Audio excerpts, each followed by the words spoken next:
This podcast is brought to you by Blue Guardian, the only prop firm that protects their traders. Because with the funded accounts, I have a 500K funded account. So I'm trading more than $11,000 swings on a day now. It probably takes me, on top of my trading, another 30 to 45 minutes a day, but it is worth it. And for me, a guy that I know myself, if my win rate drops too low, I start to go off tilt. That's when I've always made my mistakes. When I don't do my daily report cards, when I don't do this tracking of ideas every day, trades that I take, documenting entry, thoughts, exit, all of that. What could I have done better? If I do that, I don't go off tilt. The win rate stays pretty high. And when we get into trades like that, people will tell me maybe I'm wrong. I pull them. I know with the strategy that I'm trading, I want the best trades for me move into profit right away for these A2s, and they move to 1R within an hour. I've made so many mistakes when I first started trading, bro.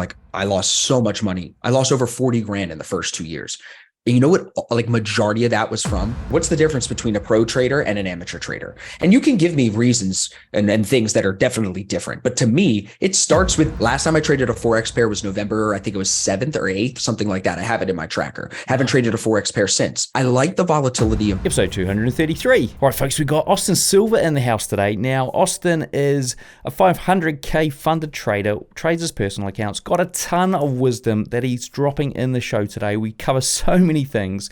You're going to be in for a massive treat. You're probably going to want to have this one on repeat. I'm also featuring on Austin's show very soon, so do sign up to his channels and stuff so you make sure you catch that when it drops sometime in August this year. All right, folks, other things going on. We've got a Trendline Masterclass video being dropped this week on the channel from Richard Nasser. Now, this is epic. There's 8 steps you can follow to draw perfect trend lines every time. He puts it all together as a strategy, and there's 2 different types of trend lines that he teaches you. So dive over there onto the Trading Nut YouTube channel. If you're here already, hit subscribe, like, and make sure you click on that notifications bell so you don't miss these as they come up.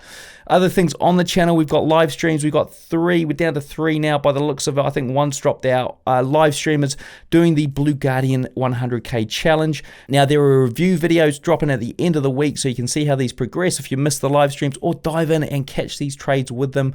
Now, we've got recaps happening at the end of the week, so if you missed the live streams, don't worry. You can dive in and see how these guys are progressing on these Blue Guardian 100K challenges. Now, do remember you can get a link down below and a 10% off coupon Trading Nut for Blue Guardian as well. And other things going on here, we are building out in my Robot Builders Club and Robot Lab Live, Ethan Garland strategy. In fact, we've pretty much finished it. We're just in the refinement process and stages at the moment. If you're looking to automate anything, then you know where to go. There's links under the video here or in the podcast description. All right, folks, enough from me. Let's hear from my sponsor, Blue Guardian, and then get on with the show. Our sponsor, Blue Guardian, is the only prop firm that gives their traders a built-in tool to protect them from hitting their max daily loss and overtrading. It's super simple to use. Just set the Guardian Protector each day from your dashboard. Did you also know their evaluations are 40 and 80 days long, giving you plenty of time to hit their low 8 and 4% targets? Check out the link and coupon in the description to get 10% off your next Blue Guardian evaluation. All right, folks, here we are on Trading Nut. We've got Austin Silver in the house. Now, I've been hearing about this guy for a long time, and I'm so glad that we managed to get you in and on the show here all the way from Tampa, Florida, I believe. Yes, sir. Yes, sir. Thank you, Cam. It's good to be with you, bro. I've heard many good things about your show. I actually was spending some time today scrolling back through some of your posts, checking out who you've had on before. It's a wide variety of guests on your show, so I'm grateful to be here. Yeah, look, and I know you've got the similar kind of thing, and hopefully we're going to sort of jump on and do, multi shows and all that sort of stuff. So, but today is all about you and your story, and I think a lot of my audience probably don't know it, even though I know you've told it many times on your own platforms. So to start off with, how on earth did you get into trading, and how did that journey go up until now? And I'll dive in deep in some of these aspects. Sure.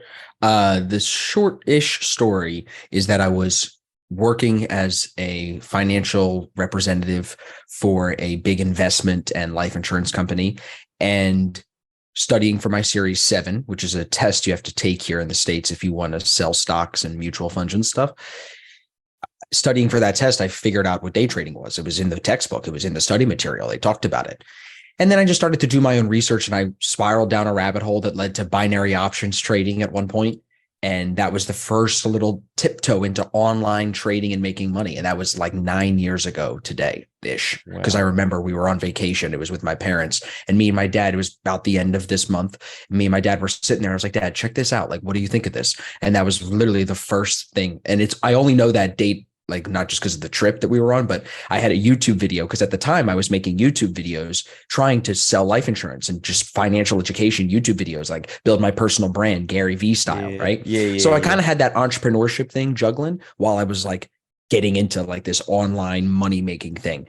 And then it ended up spiraling into like, you know, all the little details of like, I spent some time with IML, realized they weren't teaching trading, left them. I did all the same research that I'm sure you and many other people listening to this have done. I read the trading books everybody talks about. I watched the same YouTube videos everybody said to watch.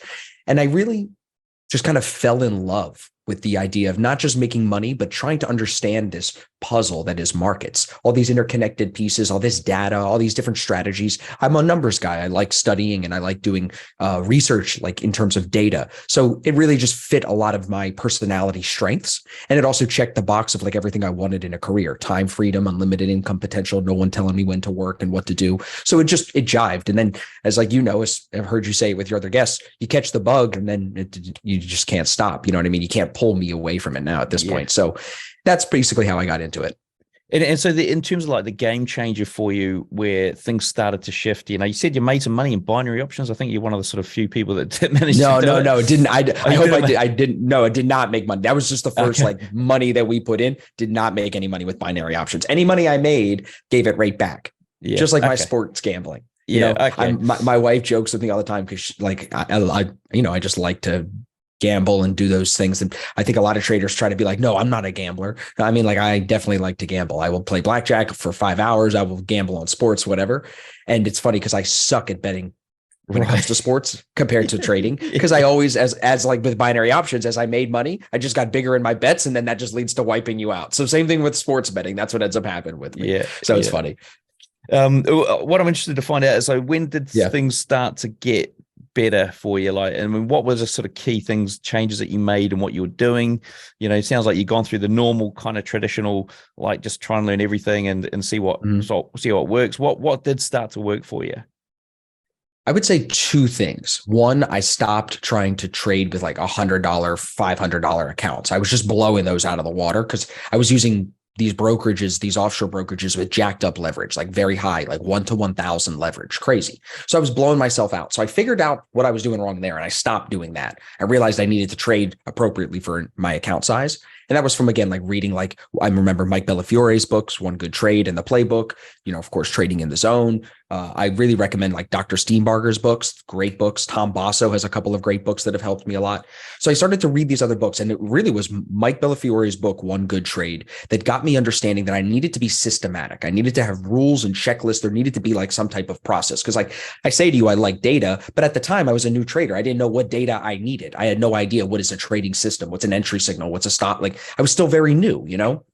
So once I read that book, I think that was a big turning point, because I was like, all right, let's find this one system.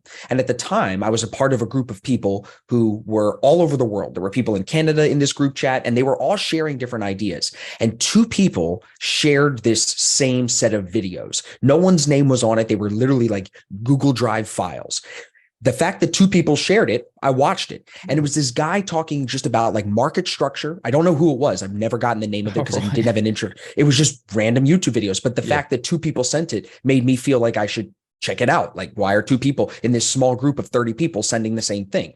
So I started to look at that. And that was where I started to really understand there are patterns. And if we just find a pattern, using some indicators, we can back test that. And I think it was Mike Bellafiore, that kind of learning I was doing there, plus that set of videos that I watched, that made me realize, all right, there's probably, and this is true, like you've said it in your show, I've heard, there's a lot of ways to make money. There's a lot of different trading strategies. So I realized that.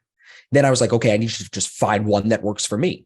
So I started to use the indicators that I liked to use already to identify, Like I would sit there at the end of the day. Where was the money today? What would be an entry pattern? What would be a signal? And that thought process led to my first trading strategy, which we back tested, and it's now called the A1. It has a name because it's a signal. It's a confirmation of entry. There's a couple of parameters that have to be met. There's a set stop loss. We look for a certain risk reward based on what the back testing tells us it will do. So like that was my first turning point, was like seeing that it had to be systematic and then going and finding the system to build. Because I was never able to take anyone else's course, and I bought a lot of them. Some of the people you've had on your show, I was never able to take their course and actually use it to make money. It was fine. Like it's regurgitated information just in their own words. It's fine. But it was never like tactical strategy of like, this is the signal. This is the back testing. Here's the math. No one has that really. So that was what I went out to search for. And that's what I built. And now that's spiraled to today where there's 4 of them. We have 4 strategies that we've back tested that have rules and stuff.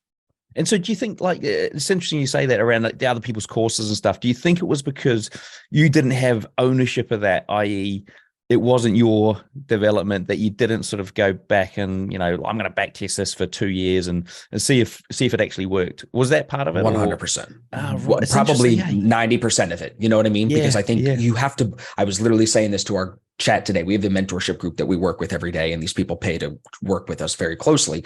And I was saying to them about beliefs. And I said, what's the difference between a pro trader and an amateur trader? And you can give me reasons and things that are definitely different. But to me, it starts with belief. There is no certificate to be a full-time trader, to run and make money and call this your full-time profession. There's no, you can go get designations and go do all that, but there's no one coming and be like, hello, this is full-time trader. You know, unless you, of course, work for a prop firm. And even then, I think it still starts with belief. Do you believe in the way that you see markets and in your strategy?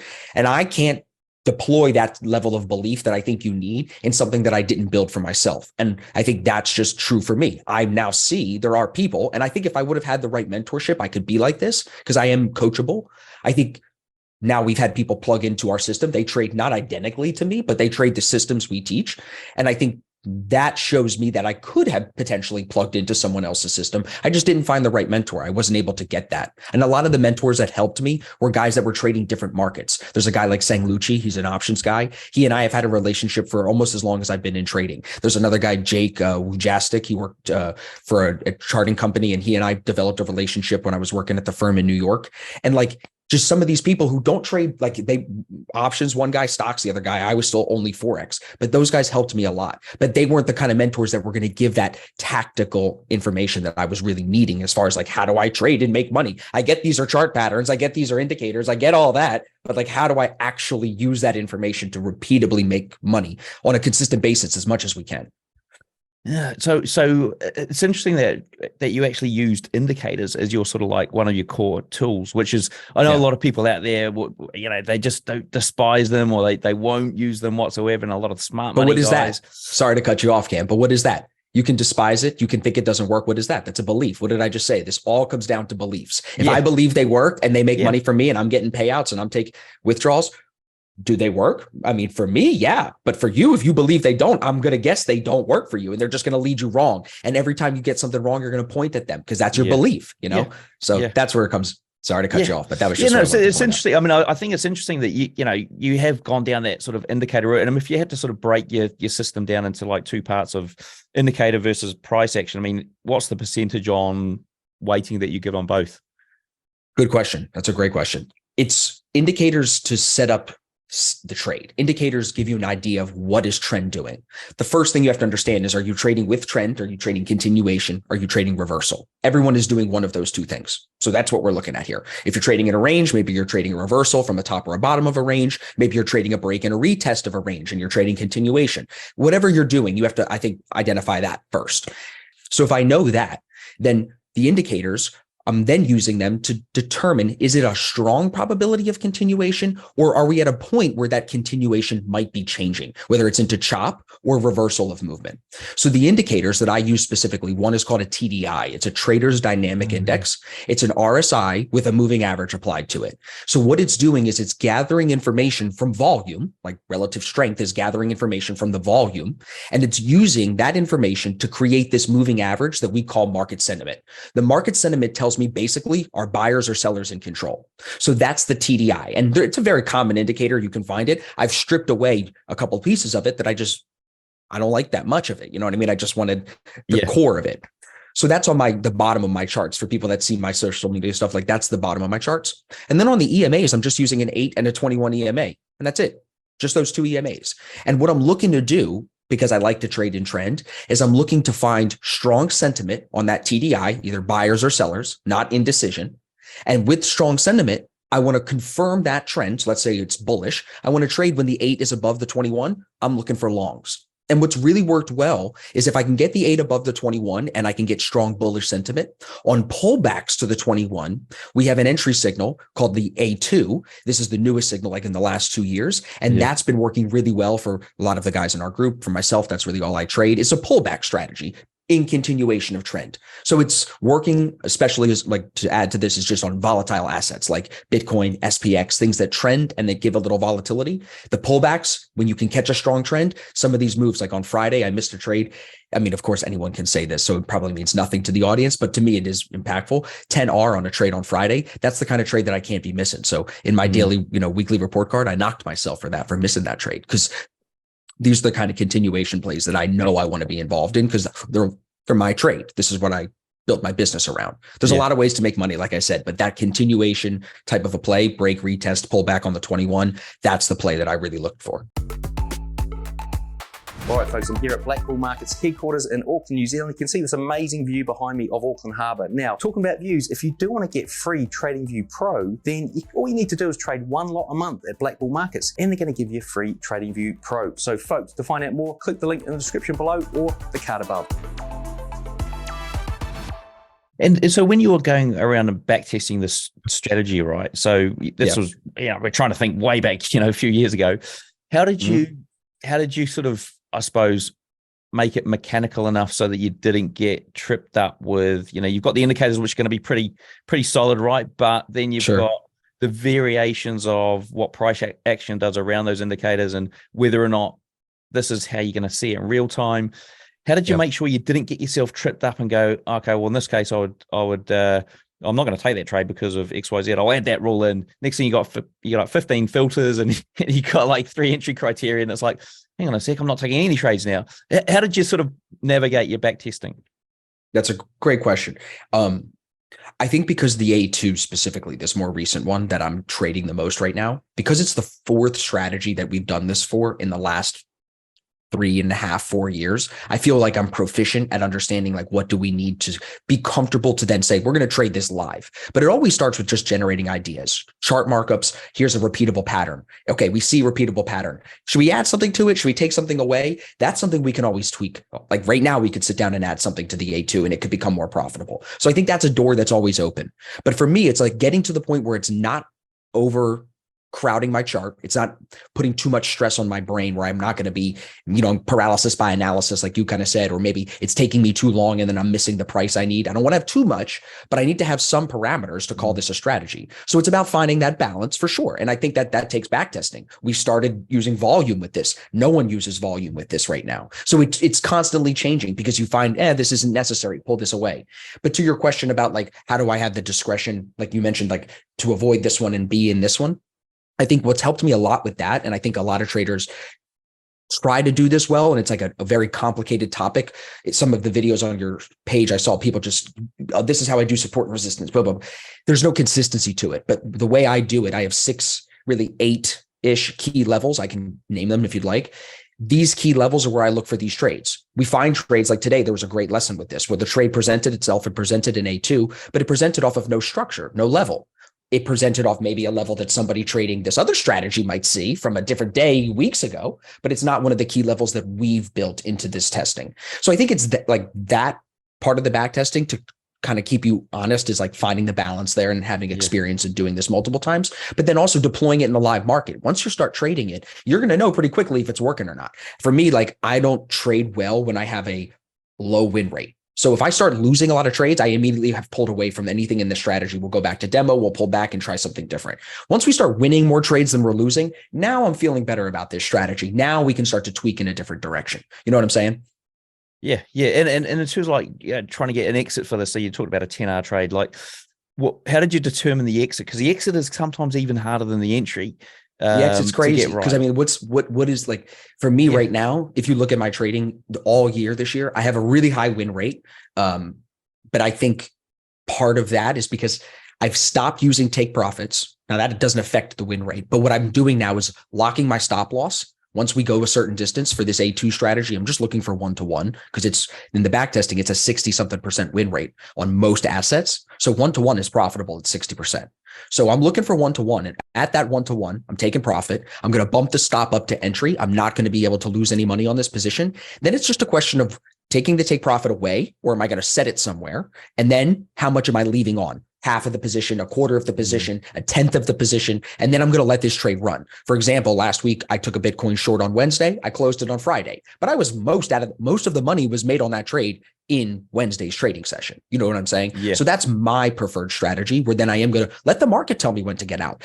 That's why I mentioned earlier, it works well on these volatile assets. If Bitcoin wants to move 10% in a day, cool. My 1/10 of my original position in could still be a big chunk of change, depending on how much money I'm trading and if we get that 10% Bitcoin day. So I think like my evolution of trading, I used to have take profits all the time. Now it's kind of like I said, it's no take profit unless I have to leave the desk. Like today, I had to take profit at 1 hour and I closed it right before the 1 hour was hit because I had to leave the desk. But other than that, no take profit, and I'm managing stop loss. I'm adjusting risk, and I'm taking profit, of course, as well. And other than that example you just mentioned, would there be any other time you would just take the whole profit at 1R? Like news. For example, if you saw, if news was coming up, like if we're trading, like say it's Wednesday and like today is a Wednesday, but there was no FOMC today. Some FOMC is on Wednesday, 2:00 for Eastern time. I know you're already into Thursday, you time traveling Australian people over there. So for me though, if I'm trading in New York session on Wednesday and there's news at 2:00 on FOMC, I'm probably going to look to be out of that trade by 1:00. I don't want to be anywhere near that 2:00 freaking out. So if I'm at 1R around that time, if I'm still in the trade and I haven't gotten out of, I'm done. I'm good. And that's even a situation where on news days, because I trade SPX, I will get caught. Sometimes it'll move up 0.7R, come back to 0.3, 0.8. And when we get into trades like that, I mean, people will tell me maybe I'm wrong. I pull them. I won't. I know with the strategy that I'm trading, I want the best trades for me move into profit right away for these A2s, and they move to 1R within an hour. If I'm still in this thing in an hour, something's wrong. And I only know that not based on feel. I want everyone listening to understand. Like, I'm not just saying that based on looking at charts some days of the week. I'm not looking at that's based on data from tracking all of my trades. That's not based on anything else. So if I know it based on data, I'm going to try to rely on that as much as possible. But of course, like you said, Cam, there are emotional days where maybe you're under trading a certain week or you're over trading a certain week. And this is where, systems are systems. And we're so emotional beings where we get in our own way a lot of the time, And so if you're floating in a drawdown on one trade for let's say 30 minutes, at that point, are you thinking, okay, this trade's not really working out. I'm gonna get 100%. Out of it as soon as possible. And at 100%. What point, how would you get out of that trade? So if I'm trading with the 8 and the 21 EMA, I have a couple of these other ideas I'm working on with some anchored VWAP stuff and some news ideas. But if I'm trading with the 8 and the 21, if they cross against me, if I'm long and the 8 crosses under the 21 and we get a candle close on that on like a 15-minute and I entered on the 15-minute, that's telling me this thing is not working. Time to go. And if I'm wrong in that idea that it's not time to go, I'm probably able to get back into that at now a lower price because I'm in drawdown. I can get a better price. And normally I will take 2 trades on an asset per day. If I lose both, I'm done. I will never let something hit me 3 times. If I miss money, fine. I'll knock myself for that and do better next time. But I'm going for things twice because often I will find, especially on some news days where we get that like 8:30 a.m. USD news, like a PPI, CPI, whatever, I'll find an entry pre-market. It'll chop into the news will do its little thing, and then it'll end up moving from that same price, but after the news. So I'll be willing to get back into that second trade because I'm going to be in the first one. If I'm at the desk and it presents, my job is to be in it. It's not to guess, is this the one that's going to be a winner? I think a lot of traders kind of get hung up trying to think about outcomes too much. You can't control the outcome. You have to trade a system that has told you the data saying this outcome statistically is this over time. And then you're just plugging into that. I think people, when I got into trading, I thought that these great traders were feeling their way around the market. You know what I'm saying? Yeah. And it's not that way at all. The best traders are plugging into systems with data, and there's applying discretion and feel to hopefully improve their win rate and know when to size up and know when to cut, right? And always trying to be sharper there, but they're plugging into systems with data most of the time. There's very few traders that are feeling their way around their market and making money year after year, in my opinion. Yeah. And so like, so on that 30-minute example, would you like move your stop to break even, or you take profit to break even, for example, or would you like just say, oh, it's crossed over, I'm going to get out at a loss. It's not going to be the full loss, but it's going to be a small loss, and I'm happy to take that. What would be your variation on that one? I like your questions because you're getting into the good details on it. From like the way I handle it, if it crosses against me, if those EMAs are changing trend against me, I'm taking half of my position off at minimum. Sometimes if it's a strong break and it's getting close to my stop loss, I'll just wash the whole thing. Instead of losing 1R, I'll take a 0.8 R loss, and that'll help over time, right? So I'll try to get out and try to mitigate the risk. But my trading specifically, and again, this comes from just tracking in detail all of my trades with every piece of it, whatever, and we can talk about that if you want, what that means. But like from tracking it, I know that I get into trades normally in the right direction, but sometimes because of the pullback, it's still sitting at that structural level, just not ready to leave the zone. So I don't want to get full out of the position in case it starts to leave. Then I'm looking to actually add the position that I closed back in, trying to get back to my full risk on the trade. So sometimes if it doesn't break the zone, but maybe it's just crossing EMAs and kind of going sideways, because EMAs, they are lagging in that sense where they will play around a little bit. There, I'm going to look at price structure, and I'm going to trust lower highs and lower lows, or higher highs and higher lows, and try to trade with that. And if that's then also broken, then I'm done. This is not working. Like, that's easy to see. You know what I mean? It's funny. I think a lot of the traders that do well, like yourself, are ones that are happy to go, well, there's going to be another trade. I'm happy to get out of this trade. I'm not going to hold on to it. I want a better price. Yeah, exactly. Yeah. You're going to get out of it, and you're just happy that it doesn't need to always be the 10R trade. I've made so many mistakes when I first started trading, bro. Like, I lost so much money. I lost over 40 grand in the first 2 years. And you know what? Like, majority of that was from just moving my stop loss, just not being willing to just take a loss. And it took so much to finally, I think it took tons of pain to finally say, we're just going to take the loss as well. I don't know what it was. I think it's a combination of taking so much pain and, of course, studying other successful traders and hearing them say, you've got to be a great loser. You've got to be a great loser. I think also my background in sports helps me a little bit in understanding that you're not going to win every game. No one's perfect all season, every year, you know? So I think all of that, you know, builds up. But that was the hardest thing for me, bro, is like, just take the loss. So now I try, because I have too much experience to not flip it. Now I try to take losses so quickly, so well, that I don't even remember them by the end of the week, because I'm going to find another couple of winning trades by the end of the week, and it's not even going to matter. Like that little loss today, a red day, even a red week to me doesn't matter. Again, I have a high win rate, so a red month still wouldn't bother me because I know there's still wins in there, and that should compound over time in my favor because I'm still trading with statistics. It's as long as I stay with the data, I'm going to be good. When I go off of feel, now we get into the crazy gambling stuff, bro. Now we're talking to that guy I mentioned earlier, the sports gambling, Austin, the blackjack. That's when we're over there. So the trading business, the funded accounts, my personal money, like all of that, it's always based on statistics for sure. And so you mentioned tracking what you do. Yeah. What do you do around, trading journals and all that sort of stuff? Yeah, so I think that everybody has a personal preference. I used to sell a physical journal that was really useful. A lot of people liked that. Now with our mentorship program, we have a really advanced spreadsheet that we give to everybody that's automated, and it tracks your pre-trading routine, your watch list, your news for the day, the trades you take, your habits, your trading errors, on the charts and off the charts habits that you preset for yourself every day. And it prompts you with a daily review at the end of the day. So it's very extensive. What could you do to make more or lose less? That's one of the best questions on there. Trade of the day. If you did have a trading error, how much did the trading error cost you? This is a thing we just started doing this year. Okay, yeah, you made a mistake. You missed a trade today. Cool. But how much did it cost you? You could say you missed a trade and try to do better tomorrow, but I'm telling you, when you start to track that it cost you even 0.25% each trade, and for me, 1R, 4 of those trades is 1%. Watch that add up over a quarter. You leave 4 or 5% on the table. That'll sting when you see that, and you're like, okay, now that I'm doing all this effort to track, I'm not going to do this again. I'm going to try to be involved in these trades, even if it's something. And it's helped a lot. So the tracking is this extensive spreadsheet that's, again, it takes me probably, like, I haven't even finished mine for today yet. It probably takes me, on top of my trading, another 30 to 45 minutes a day, but it is worth it. And for me, a guy that, like, I know myself, if my win rate drops too low, I start to go off tilt. That's when I've always made my mistakes. When I don't do my daily report cards, when I don't do this tracking of ideas every day, trades that I take, documenting entry, thoughts, exit, all of that, what could I have done better? if I do that, I don't go off tilt. The win rate stays pretty high. So I think like for me, I've seen the proof in it, and that's why I still do it. There are traders, like I think of Tom Canfield, like a legendary trader. He doesn't journal at all anymore. Well, okay. I mean, the guy made 500 grand in like in a year, 1 year, blew it, and then clawed it all back in the same year.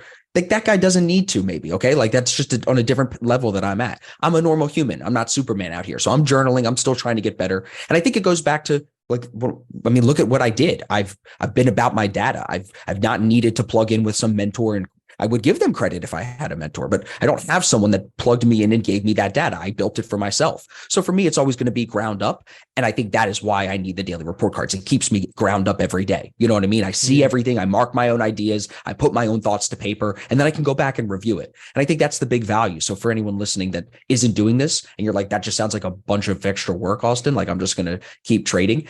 Trade less, journal more, get better at trading, and then just get bigger. And then you won't have to work that hard. Like I had 4 trades this whole month. I'm up about 2.5%. And I had 4 trades this whole month. That's it. Tired of missing trades or spending hours at the charts? Introducing my Robot Builders Club. With our platform, you can build bots in minutes, not weeks, without any coding required. Get lifetime access to my video course, VIP community, and over 40 ready-made robots. Works with MT4 or MT5, and as a bonus, you'll get 3 months access to my robot lab, where we build and test bots on live calls every week. Join the hundreds of traders who are trading smarter, not harder. Click the link in the description to learn more, get the free training, and download a free robot. And we're at the end of the month, by the way, so it's May 31st. It's the start of my month. So, or maybe I had 5 trades. They were all yeah. wins. I'm on a nice. I mean, I tend to run on win streaks because I'm very selective. But I have a lot of money more money to trade with than I've ever had before. So it makes it easy for me. You know what I mean? When I see how much money I'm making on 4 or 5 trades, I'm trading way less than most people. And I think like that's the paradox of trading that I didn't understand too when I got into this. So I would pass that on to new guys too. If you're new and you're thinking like trading professionally means you're at the desk all day, every day, you're wrong. That's not why you want to be here. You want to be here to be making as much money as possible, journaling, tracking, doing all that work that you need to do, but with as little time at the desk. We want like, you have a family, you have friends, you have other things that are way more important than markets. You know what I mean? This is the tool to get outside, to get out there, to be with them. You know? Yeah, look, I mean, I think it's a very valid point in terms of working out what it is, how you're going to fit it into your life, so that you know it is not the only thing that you're sort of doing, and if it is, you're probably going to be blind accounts. It's interesting that you say that around you've got 4 trades once, because my other question was going to be, how on earth do you fit the time into journal? But I suppose you're only journaling 4 times a month. Is that correct? No, I'm journaling every day. Every day. Okay. Oh, absolutely. How do you fit the time in a bike? I mean, you got a busy lifestyle like me in terms of you running all these channels and stuff and whatnot. How do you do it? What do you do? What's the trick? I'm asking for myself now because I sometimes never get to it. What is the trick? So like, I'm just a big believer in markups, like chart markups of the strategy that you're trading. So when you have an entry signal that you can look for every day, there's something to mark up. Even if it's not on the asset that I trade, I'll go do it on Forex pairs. That I think keeps me sharp, because my other problem is I tend to try to be too contrarian. Like it'll present a sell signal and I'll be like, but maybe there's a buy in here. So I need to also, knowing myself, I need to keep myself on edge to be like, no, we take the signals as they present. This is how we practice it. It's me in the gym shooting free throws. Yeah. That's really what I'm saying, Cam. So like to me, it's like, I can't slack on that, because then on the game day, when there is a trade, I'm going to hesitate. I'm going to be off my game. So I'm there every day, but I look at it now like, and this is a good reference for everyone. We all have said you want to trade like a sniper. That's what if you want to be a day trader that doesn't trade a lot, you want to be selective, right? Well, I went from having like a BB gun to having like a Barrett 50 cal. So with the Barrett 50 cal, I don't need to shoot all the time, because I know I can blow up basically anything. So with more firepower, I think FOMO isn't as much of an issue. So I don't feel like I need to trade every day. So I like the process. Oh, and if a trade happens to present when I'm at the desk and I have time to manage it and be a part of the market that day, great, I'm involved. My job is to take them as they present. But I trade SPX. And if you look at SPX the last month, I don't know if you traded or not, but it's been sideways. So what am I supposed to do? I told you already, I don't trade ranges. And if you look, my trades this month have been actually like evening trades overnight. And some of them now I've gotten back more into Bitcoin because SPX has gone sideways. So I've had to adapt. But how do you know that SPX is sideways? Because I'm active every day, journaling, looking at ideas, trying to find trades. Hey, why am I not finding markups on SPX? Let's zoom out. Look at the daily time frame. Look at how we're trading in this tight range. Okay, if we want to be active and making money and getting payouts, where are we going to go? Got to find something else. And that's what then brought Bitcoin back to the table because I used to trade a lot of Bitcoin. So for me, it's like, you got to get into the gym. You got to get the reps in. You got to get the daily report card in. But that at that point, like I said, if I'm not finding any trades and I'm off because I got meetings and coaching calls and gym and all this other stuff, that maybe I'm an hour a day, hour and a half. You know what I mean? Yeah. So it's not even that much time, you know? Yeah. So it's almost like you're sort of forward testing your strategy. Oh, 100%. To a certain degree. Oh, so yeah. you've done the back testing, you've got the data, now you're forward testing it and validating that. Well, it changes. You know, when the trades aren't there. Yeah.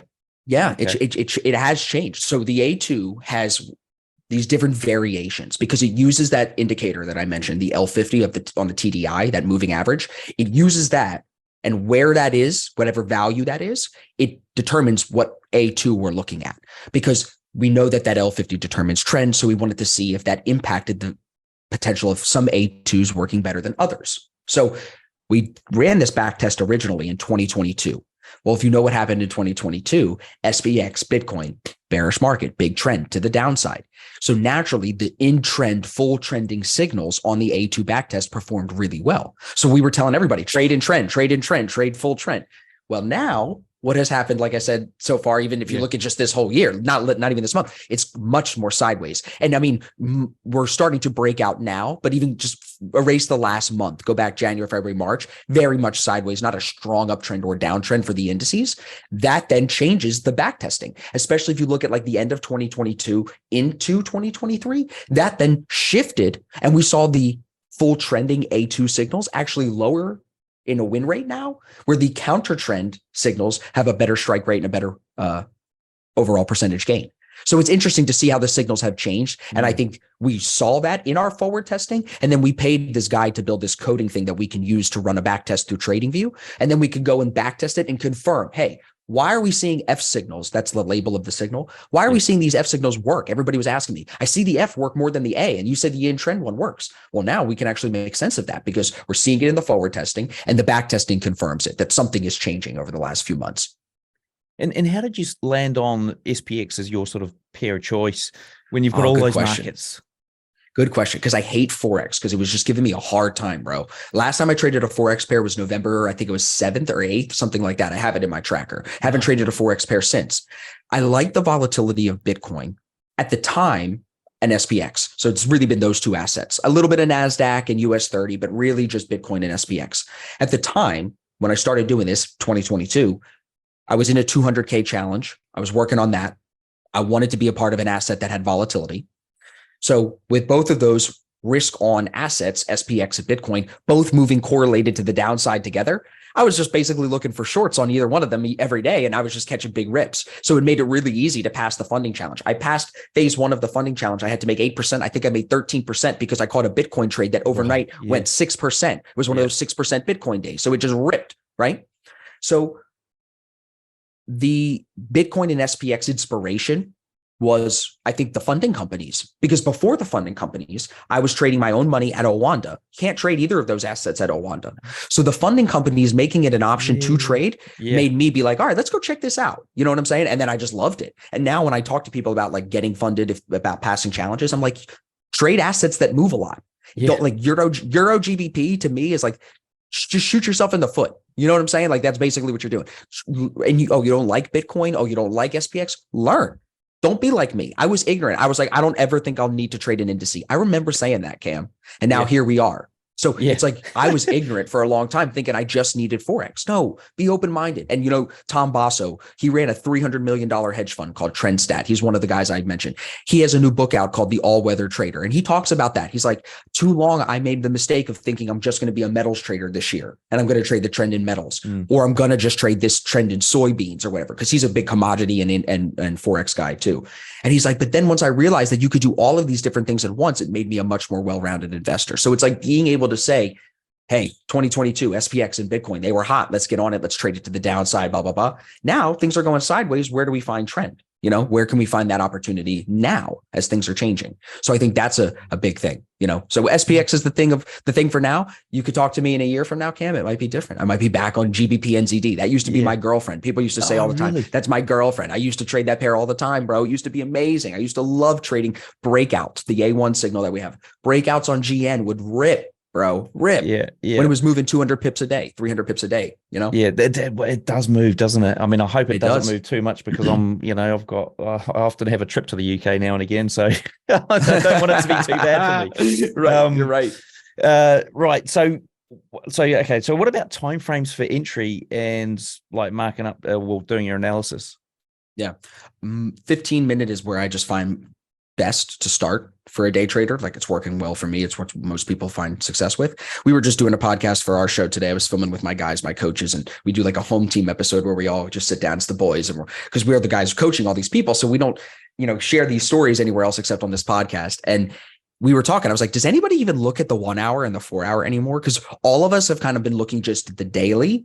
Where are we in relation to the 8 and the 21 EMA on the daily? How many certain up days or down days are we in a row? Because we've been doing some statistical back testing on consecutive days in a row and what assets are more likely to go consecutive days in a row and which ones are not.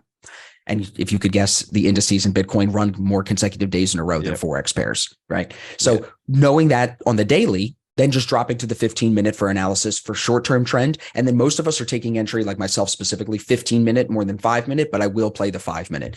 There are some guys who have been doing, like I have a guy that just passed a funding challenge in our mentorship group. His name is Dom. He trades the 2-minute and the 3-minute chart with the A2 entry because we backtested it there and it was proven to be profitable. So he likes that lower time frame stuff, but it also really works for him because he's trading SPX. He's not trading a Forex pair with a big spread. He's getting like zero spread basically on SPX, and that zero spread allows him to trade the lower time frame. I think a lot of I wish somebody would have explained this to me when I got into trading too. So I share this with people. Like as a new trader, you don't understand how spread is so important. You cannot trade a lower time frame asset with a big spread because you're just going to get stopped out instantly. Like you just got to understand that. So when you can get zero spread, it opens up the opportunity to go to a lower time frame. So that's what he's finding success with. But I would say most people that I'm working with are 15-minute, 5-minute, and then daily for analysis. But you know what? The 1 hour and the 4 hour, bro, noise. Show me some levels. Show me this. Show me. Cool. Like I get it. Like there's levels from in the past, but what's going on right now? And I'm just finding way less noise. Go to the daily, get my trend, get my bias. Are we ranging? Or are we moving? Okay, we're moving. What's the bias? Now let's look at the lower time frame for entry. And that's really it. Like it's very, very simple because like I said, my trades are trending trades. And when you look at an asset like Bitcoin or SPX, especially SPX and NASDAQ, they like to trend higher. That is typically what indices do. So that's where I'm finding success. Yeah, I mean, a little sort of hint for anyone: if you get MT4, MT5, or whatever, if you go on those platforms, chuck on the ask price as well as the bid because it will only show you the bid by default. Then if you're on the lower time frames and that range of that spread range is almost half the size of the candle that you're trying to trade on a lower time frame, then you probably don't want to trade it, right? You're smoked, bro. Yeah, exactly. You're entering the trade and you're hoping the thing's going to go at least half the size of the last candle, which ain't going to happen probably most of the time. And bro, think about how much money the brokers make off guys that are doing that. They just don't understand. You know what I'm saying? Yeah. It's probably wild when you look at how much money they make off of people making stupid mistakes like that, decisions like that. It's probably wild. The other thing I noticed is sometimes like with some funding challenges and even just some brokers, they don't charge commission on the indices. So if you are on the indices, you might get away with not paying commission. And the spread is super small. And so it's crazy. Yeah. So it's also a win-win. And I think that's that's what's changed in my trading. Like dropping the Forex pairs, getting to this asset that is volatile and easy to trade and liquid. And also I like economics. We could sit here for another hour and talk about the war and politics. Like I like all of that. So like what is being impacted the most?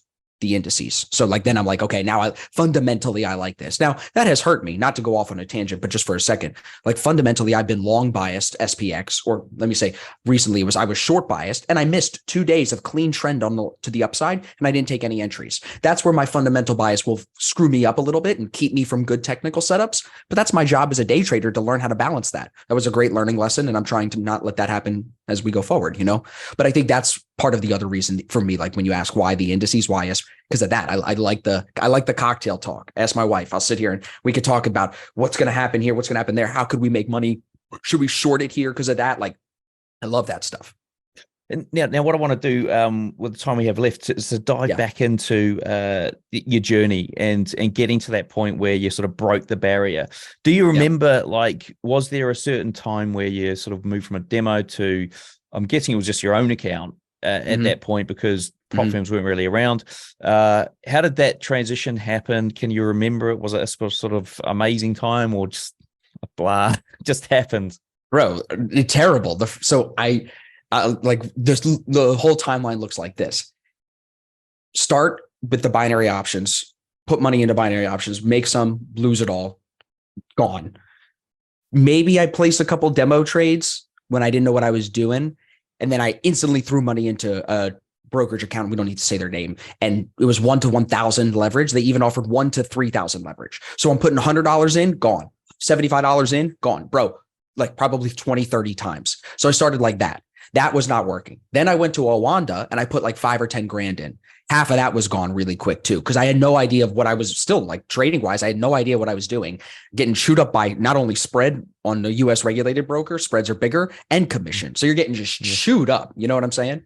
So that took a while to really understand how to work the US brokerage. And that's what really kind of pushed me away from them at some point too, to still with my own capital, but just to get away from the tight restrictions and be willing to take the risk of trading with an offshore broker that could not pay me out, take my money, whatever it is, and that's where you should not take all of your savings and just dump it into a trading account, right? Like, so I think that was like the big turning point too, was kind of getting away from Owanda for as bad as that kind of sounds for the US guys. It's just, I didn't trade well with it on the shorter time frame. It just wasn't conducive for me. And also I probably could say I sucked at trading at that point still. And then the other turning point, if we fast forward a little bit more, just to catch it up to today, it would be when I started to trade without my own personal capital. And I started to use the funding companies because I was exposed to the prop firm style of like trading with someone else's money. When I worked for this company in New York City, they're still a prop firm, T3. I worked there for like a year and a half as on the education side and stuff like that. Yeah. And I had exposure to trading with them. And what it was like, bro, the first thing I can think of when I think back to that, big spreads. Like at that time, their spreads were huge. And I was like, this, again, I'm struggling. So I had the idea though, that prop could be awesome. And I was still resistant to the prop firm stuff up until like 2.5, 3 years ago. And this guy I trade with, who's been a part of my business since we basically started, he's a student of mine, become coach. His name is James.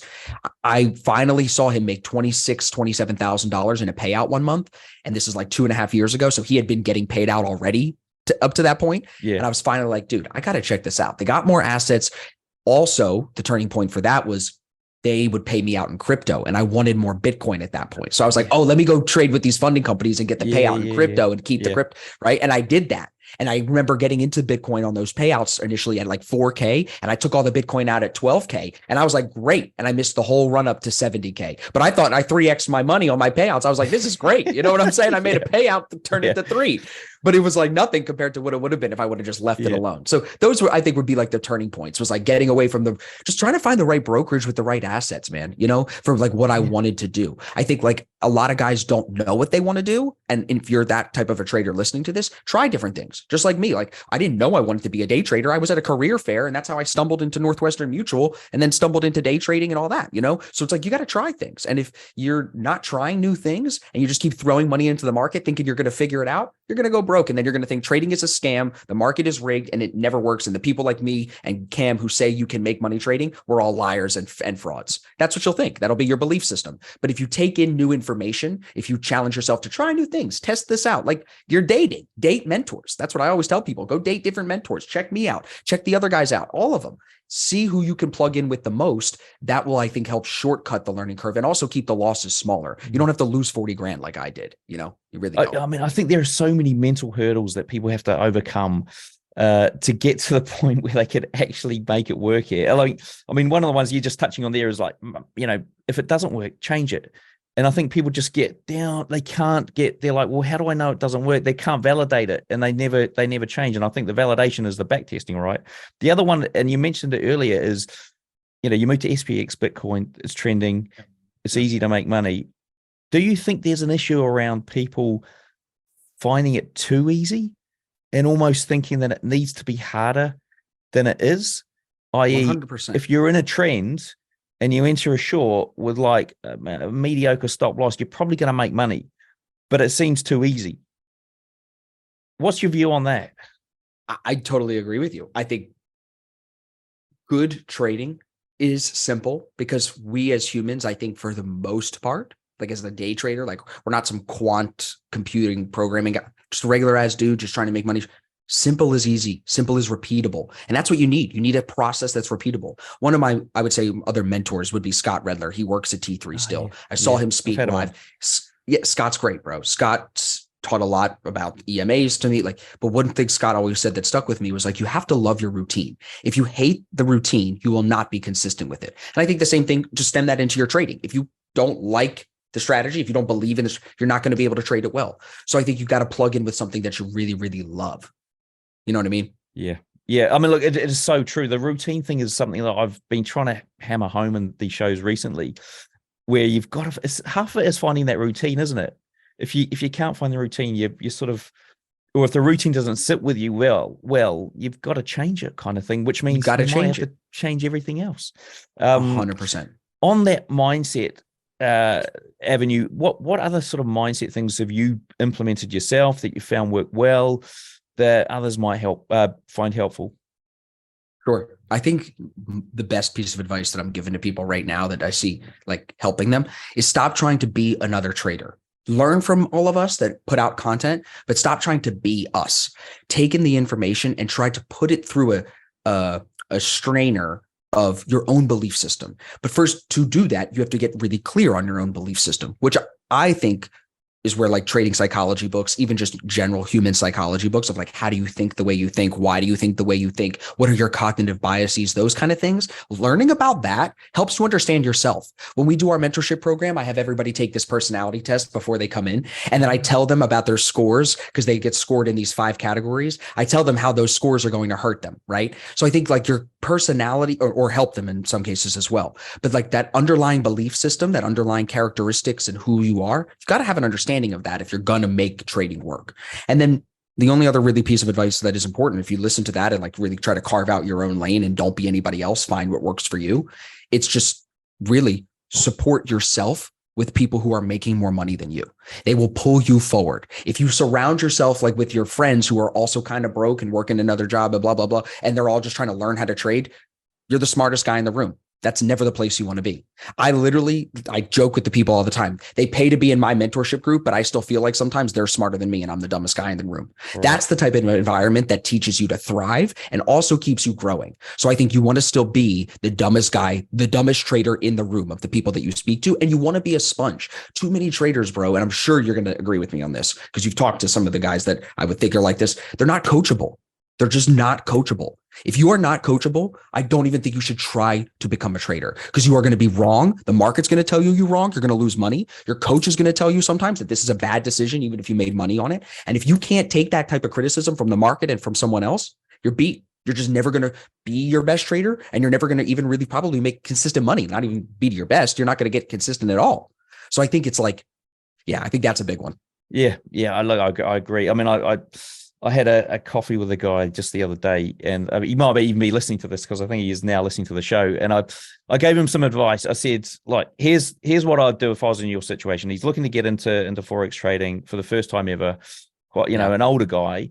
I think he's older than me. And I gave him this advice, and I said, just here's what your challenge is. Don't not follow this advice. So you've got to follow it, right? Sends me an email a week later. Hey, how's it going? I'm kind of tempted into this crypto trading, and then somebody else has got a course on this, and I'm thinking I could just dip my toe in. I'm like, mate, I said just do what I said, and he'd done half of what I said, and he'd stopped doing it. I'm like, this is it. You just got to do what I said, right? That's it. If you can't do that, you're already off. You're already off the rails. That's the same thing, bro. Where the people overcomplicate it. Yeah. They think they have to reinvent it. Everybody wants to sprinkle their own ego onto it. And that's like what I'm saying. Be coachable. Plug in. If the system is working, plug in. It's going to be hard enough to manage your own psychology when you start trading and winning and making money. And then we have to figure out how to maximize your wins and minimize your losses and blah, blah, blah, all of that. God, don't make it harder on yourself by trying to reinvent the wheel. I got guys that'll join the coaching program. They pay me the $4,000. They're in for 12 weeks. We're working together. The strategy, I just told it to you. I broke it down on this whole episode. I go 1R, 1R, 1R. The dude is going for 1.5 R. I'm like, Jesus Christ. Like, what are we doing? Like, why? Well, I don't think I'm going to be. Why do you think that? Like, why do you think you're better or different than the data?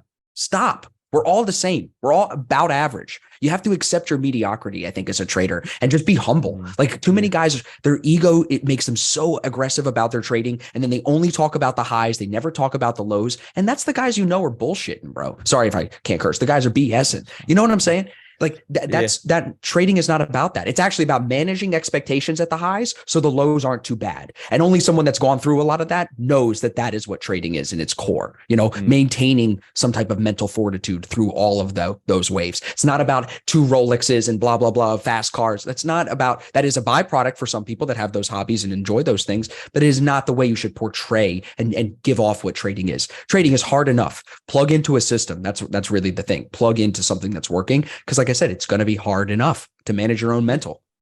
And just like last question before we jump into a few quick fire questions. Yes. What sort of mental aspects do you still struggle with, if any, or do you feel like you've managed? I still struggle with a lot. I trade too small. Now that I have more money to trade with, I'm risking too small of a percentage of the account some days just to be in smaller and be conservative like a little girl. I'm not trading as a trader. I'm trading based on money, and it's still a couple $1,000. I'm like, great.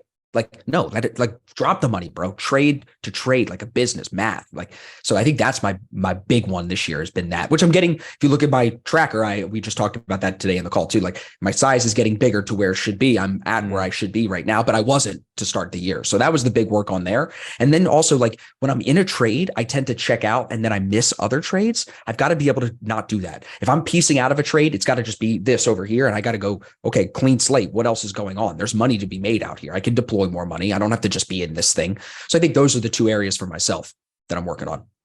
Okay. We'll jump into some quick fire questions here. Sure. Right. The first one is, how long did it take you to go from newbie to consistently profitable? I would say 4 years. What's your favorite entry setup? Because, sorry, that would be like on the 4 years, just to clarify the answer. That would be after like my 6 months. I remember celebrating 6 months of consistent profits at that point. So that would be like where I started to really find consistency. Yeah. What about your favorite entry setup? I still like the in-trend continuation play, break and retest of a key structural zone, like a break and retest of an Asian range high. Give me an entry on an Asian range high with clean trend, bro. See ya later. I'm taking that thing to ADR. Righty-ho. What about your recommended trading book or resource, if there was just one book that somebody picked up? One Good Trade by Mike Bellafiore. Right. I think it's been mentioned before. What about your preferred broker, trading platform, and prop firm? Look, folks, I know you want the answer to this question. Which broker is this trader using? Now, the answer has been sponsored by Black Bull Markets. So to find the answer out, you're going to need to go over to tradingnut.com, find the show notes page for this guest, and then all will be revealed. Now, do you want to walk us through your worst ever trade? Yeah, I could do that. I remember I think it was like close to $11,000. It was last year. I think it was like 10,800, something like that. It was just a trade where, like I told you, bro, I moved to stop loss. That was worst ever is a hard answer, because I'm sure there was, like, by the setup or by my actions that are worse. But like financially, one of the bigger losses was that $11,000 loss in a single day. I had a stop loss at low of day. I bumped it like another 20 points below low of day, and it just smoked me 20 points lower. And I could have been out at low of day, and it went another 30 points lower. It was just a big sell off, and it was on Bitcoin, and it smoked me. So that was, I think, one of the, I've done it since then for sure, but not to the, like, moving the stop loss, but I catch myself more than ever, and it normally does not happen. But I can't sit here and be like, I'm perfect. No, definitely not. It's always the way, isn't it? It's the one that you move it, that it just completely smokes through it, and it smoked me. Yeah, and on the account at that point, I was not funded, so that was my own money. That's why I put it in that bucket. Because with the funded accounts, I have a 500K funded account, so I'm trading more than $11,000 swings on a day now. But it's not my money. It's with the 11K out of my own account was a big gut punch. Yeah. Now I know we're right out of time, but if you could leave our listeners with one piece of advice, what would it be? Be humble. Have realistic expectations. study other successful traders who have proven track records and have helped people before, and be willing to take in new information always. Be open-minded. When you are closed-minded, fixed mindset, you die. Open-minded keeps you making money in new ways, keeps you open to new information, new strategies, new assets, new everything. You have to stay open-minded. That's great advice, and please take heed of that. Now, before we wrap up, what's the best way for traders to get hold of you? Instagram, Twitter, my website, Austin Silver FX everywhere, and then asfx.biz is our website. So. Well, look, brilliant. A big thank you to Austin for sharing with us today. Everything we've discussed here, along with all those links, are in the show notes. To find them, simply search for Austin in the search box on tradingnut.com. Until next time, we wish all my listeners trading happiness and success. All right, so there you have it, folks. Austin Silver, done and dusted. Go and hit repeat on that because there is so much value in this show. Other things, do remember I'm going to feature on Austin's show soon, so go over there, hit subscribe so you don't miss that. And we've got that Trendline Masterclass video dropping on the channel with Richard Nasser this week. Please, this is so good. 8 steps, 2 types of trend lines, and it's all done in 30 minutes, and you get a full system at the end of it. The other thing is we've got those live streams on the channel, so if you're not subscribed to the YouTube, please hit subscribe on the YouTube to catch those live streams where the guys are taking on the Blue Guardian Challenge. And if you're looking to automate anything, we've got the automated stuff over there at Robot Builders Club. We've also got the Robot Lab Live. We're building out that Ethan Garland strategy. We've pretty much done it. We're putting it into testing this coming week. Folks, if you do want to get involved in this stuff, it's all under the video or in the podcast description. Go and check it out. All right, we'll see you in the next one.